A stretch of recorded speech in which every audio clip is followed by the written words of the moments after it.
Hello friends, welcome to our channel. Friends, நம்ம பூரியை பொரிச்சு எடுத்ததுக்கு அப்புறமா இதுக்கு என்னடா சைடு செய்யலாம் அப்படின்னு யோசிக்கும் போது டக்குன்னு நமக்கு ஞாபகம் வர்றது பூரி மசாலாவா தான் இருக்குங்க. அப்படி ஒரு பெர்ஃபெக்டான சைடிஷா இருக்கும் பூரிக்கு பூரி மசாலா.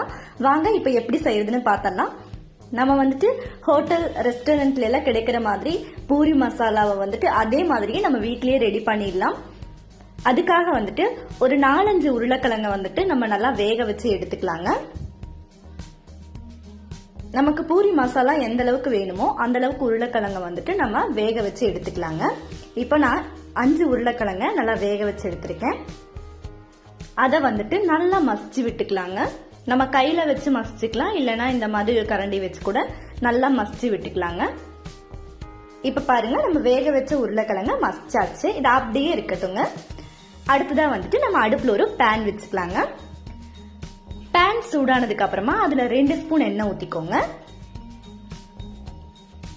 அதுல கடுகு கொஞ்சமா சேர்த்துக்கோங்க. கடுகு நல்லா பொரிஞ்சு வரட்டும். அடுத்ததா கடலைப்பருப்பு கொஞ்சமா சேர்த்துட்டு 1/2 ஸ்பூன் சோம்பு சேர்த்துக்கோங்க. கூடவே 1/2 ஸ்பூன் சீரகம் சேர்த்துக்கோங்க. சேர்த்துட்டு இது நல்லா வதக்கி விட்டுருங்க. இந்த மாதிரி ஒரு முறை உங்க வீட்டுல பூரி மசாலா செஞ்சு பாருங்க. உங்களுக்கு வந்துட்டு ஒரு வேற லெவல் டேஸ்ட் கிடைக்கும். கருவேப்பிலை சிறிதளவு சேர்த்துட்டு இதை நல்லா வதக்கி விட்டுக்கோங்க.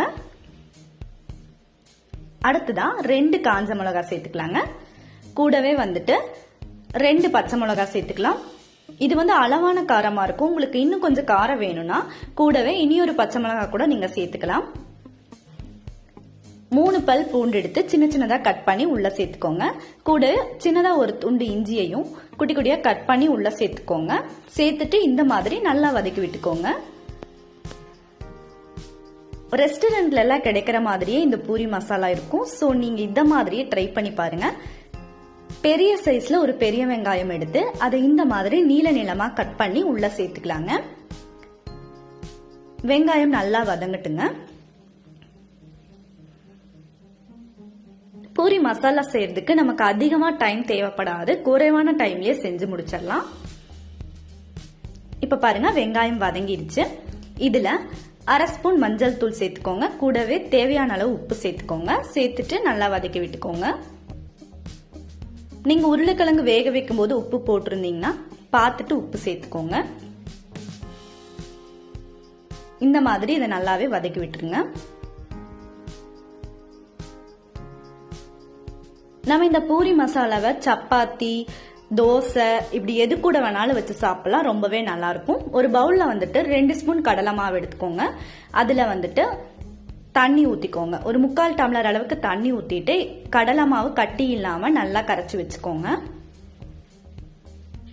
இப்ப பாருங்க, கட்டி எதுவும் இல்ல, நல்லாவே கரைச்சு வச்சாச்சு. இப்ப வந்து இதை உள்ள சேர்த்துக்கலாங்க. சேர்த்துட்டு நல்லா மிக்ஸ் பண்ணி விட்டுருங்க. இது கூடவே வந்துட்டு இன்னும் கொஞ்சமா தண்ணி சேர்த்துக்கோங்க. சேர்த்துட்டு நல்லா மிக்ஸ் பண்ணி விட்டுருங்க. நமக்கு பூரி மசாலா நல்லா கெட்டியா வேணும்னா வந்துட்டு நீங்க கொஞ்சமா தண்ணி சேர்த்துக்கோங்க. இல்லைன்னா வந்துட்டு கொஞ்சம் அதிகமா தண்ணி சேர்த்துக்கோங்க. கடலை மாவு தண்ணி சேர்க்கறது வந்து நமக்கு ஆப்ஷனல் தான். நீங்க இது சேர்க்காம கூட டைரக்டா இந்த மாதிரி மசிச்சு வச்ச உருளைக்கிழங்கவே சேர்த்துக்கலாம். இப்போ மசிச்சு வச்ச உருளைக்கிழங்கு உள்ள சேர்த்துட்டு நல்லா மிக்ஸ் பண்ணி விட்டுருங்க.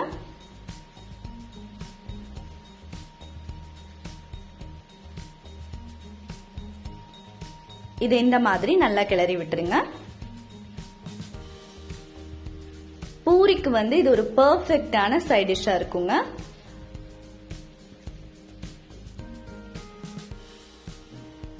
பாருங்க, இப்ப நல்லாவே கலந்து விட்டாச்சு. இது ஒரு 3-5 நிமிஷம் வரைக்கும் நல்லா வேகட்டுங்க. இப்படியே ஒரு 3-5 நிமிஷம் வரைக்கும் இருந்துச்சுன்னா நமக்கு கரெக்டா இருக்கும். இப்ப பாருங்க, நமக்கு ரொம்ப நல்லா வெந்து கிடைச்சிருச்சு.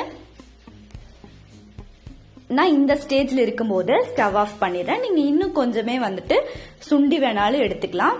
இன்னும் கொஞ்சம் சுண்டணும்னா நீங்க இன்னும் கொஞ்சம் கூட ஒரு 2 நிமிஷம் விட்டுருங்க.